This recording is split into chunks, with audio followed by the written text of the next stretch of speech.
Welcome to the news on Enyimba TV. We're reaching you from the commercial city of Aba. First, the headlines.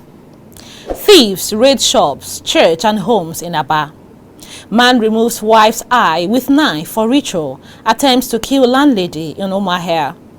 Dangote petrol ready for rollout. Thanks for joining us on the news at this time. My name is Esther Chima. Now the news in detail. Gunmen on Friday broke into a tailoring shop along Orata Road in Aba, Abia State, and carted away 14 industrial and manual sewing machines, cell phones, pressing irons, stoves, and 38 kVA generators. Other items said to have been stolen from the shop owner, Mrs. Favor Elijah, included customers' clothing materials waiting to be sewn, 10 scissors, and other valuables, all put at over 12 million naira. It was gathered that the robbers also broke into other property, including a branch of the Deeper Christian Life Church, where they stole musical equipment and other valuables. A provision store whose owner lost 750,000 naira worth of goods, as well as the Ekonha World Health Center building in Obuda, Aba, and forcefully broke and took away iron protectors and some roofing sheets in the center's main building.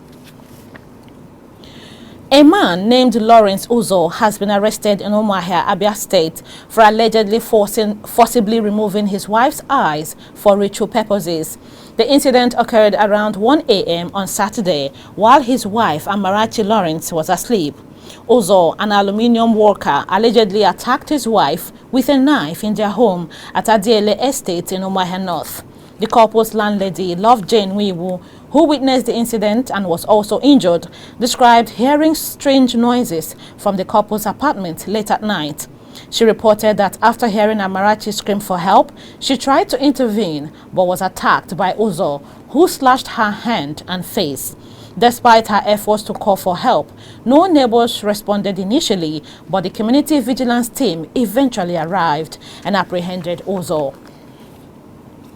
President Bola Tinubu has arrived in Beijing, the capital of China, on a state visit. In the Asian country, President Tinubu would attend the 9th Forum on China-Africa Cooperation Summit, themed Joining Hands to Advance Modernization and Build High-Level China-Africa Community with Shared Future.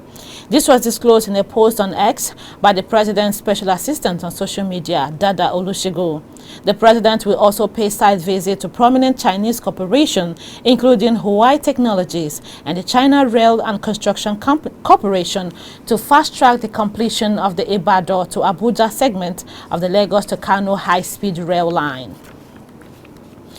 Nigerian National Petroleum Company Limited finally admitted the company's significant debt to petrol suppliers, saying it poses a threat to the sustainability of fuel supply. There have been reports that $6 billion debt the NNPC owes petrol suppliers has worsened petrol scarcity in Nigeria, a perennial feature since the beginning of 2024. However, in a statement, NNPC spokesman Olufemi Sonoye said this financial strain has placed considerable pressure on the company and poses a threat to the sustainability of fuel supply. Prices of petrol tripled since the removal of subsidy in May 2023 from around 200 naira per litre to about 1,000 naira per litre, compounding the woes of the citizens who power their vehicles and generating sets with petrol, no thanks to decades-long epileptic electricity supply. Human rights lawyer Femi Falana says the importation scam around petrol must be investigated. He said this in a Monitor television interview where he said that there is no full disclosure on the part of the government on subsidy on petrol. He said Nigeria can't spend $2.9 billion to fix the refineries, yet the dates for the resumption of production at the refineries have been constantly being shifted.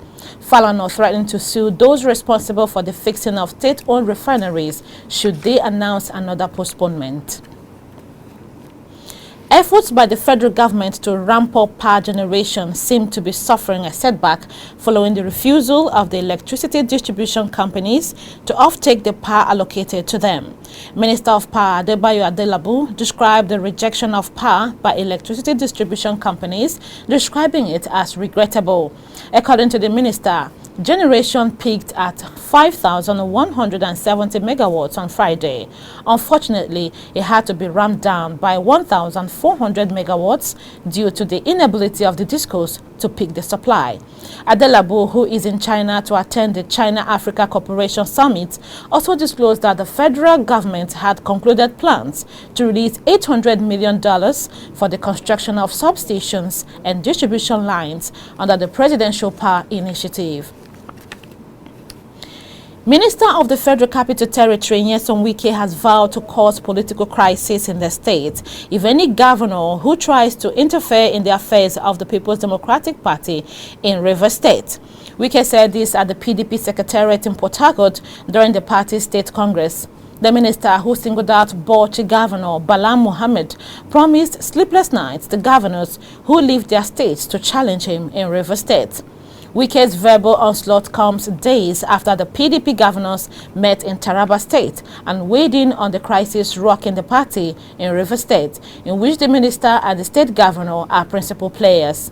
The PDP Governors Forum had, in a communique read by its chairman, Governor Bala Mohammed, on August 23, reiterated their support for Governor Siminalayi Fubara. Former Governor of Edo State, Adams Oshiomhole, has slammed the First Lady of the state, Betsy Obaseki, over her comment that only the People's Democratic Party's candidate, Asue Ihadalo, has a wife among the contenders for the state governorship election. During the PDP's campaign flag-off at the Ubiaja Township Stadium in Isan South East local government area, Mrs. Obaseki introduced Ihadalo's wife, Ifeyinwa, to the crowd, emphasizing the importance of having a woman in the government house. Oshiomhole, however, faulted the comment by the First Lady in a televised interview. He stated that the All Progressives Congress candidate, Monday Okpebholo, has children in whom he has invested their education, adding that their mother joined them at recent campaigns. The former Edo governor claimed that Betsy Obaseki and his husband have no child and did not adopt. Ebonyi State Governor Francis Nwaiwu has approved the payment of 70,000 naira minimum wage to civil servants of the state. Nwaiwu, who made the announcement at the grand finale of the New Yam Festival 2024 at Amago Cultural Home, said he has directed relevant government authorities to draft out modalities for the payment of the new minimum wage commencing September. The governor, however, frowned at the manner at which government projects awarded as contracts to prominent leaders of the state were handled. He further called on the people of Ebonyi State to always report any government project suffering delay by contractors to him. The Uyo Zonal Command of the Economic and Financial Crimes Commission, EFCC, has arrested 48 individuals suspected of internet fraud in Umudike, Abia State. According to a statement by the EFCC, the arrests were made at various locations within Umudike on August 30, 2024, following actionable intelligence received by the EFCC. During the operation, the EFCC recovered a total of 12 exotic cars, 15 different brands of laptops, and 68 expensive smartphones. However, a source who spoke to Enyimba TV expressed concerns about the EFCC's methods, alleging excessive and violent behavior during the arrest. The source shared a first-hand account of the arrest, stating that the EFCC operatives broke into residences, damaged properties, and took personal belongings, including cars, phones, and money. You're still watching Enyimba TV News. After the short break, the news continues with the lead story for the day, in addition to business and sports updates. Please stay tuned. We'll be right back.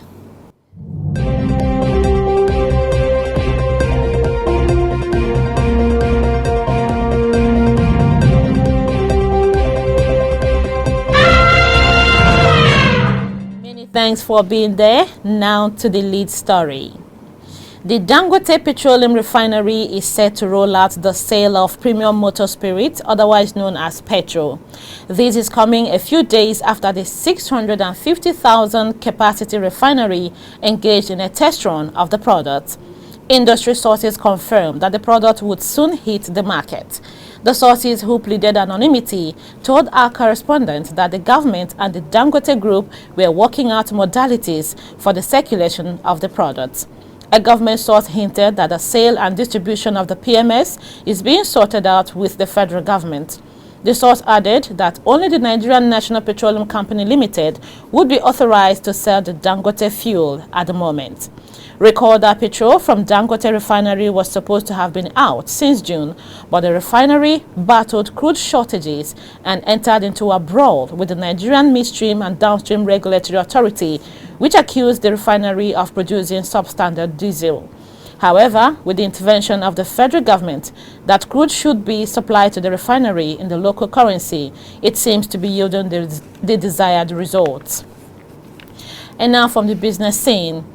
Nigerian National Petroleum Company Limited has announced plans to hand over the operations and maintenance of the Warri Refinery and the Warri Refining and Petrochemical Company and the Kaduna Refining and Petrochemical Company to private operators.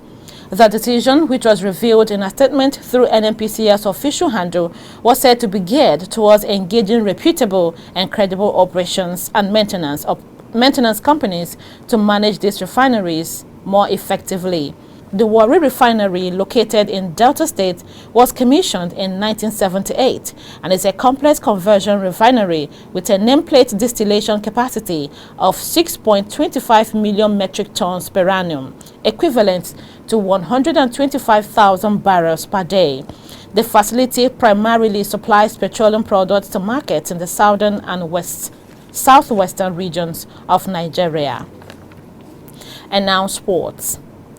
Nigeria's youth women national team, the Falconets, are set to face South Korea in their opening match of the 11th FIFA Under-20 Women's World Cup. The Falconets need to start strong as they step onto the field for this highly anticipated fixture. Following today's clash against the quick and skillful East Asians, the Falconets will face the reigning champions, Germany, on Wednesday night. The match between the Falconets of Nigeria and South Korea is scheduled for today, Monday, the 2nd of September 2024. The game is set to kick off at 12 a.m. Nigerian time. And with that sports story, we wrap up this edition of the news on Enyimba TV at this time. But before we go, here is a quick recap of the top stories. Thieves raid shops, church and homes in Aba. Man removes wife's eyes with knife for ritual. Attempts to kill landlady in Umuahia. Dangote petrol ready for rollout. Now that's our package of the news for now. Please join us for more updates in our subsequent bulletins. Meanwhile, don't forget to subscribe to this channel on YouTube. Click on the notification bell to receive alerts when new videos are uploaded. Thanks for watching. On behalf of the production crew, my name is Esther Chima. Do enjoy the day for yourself.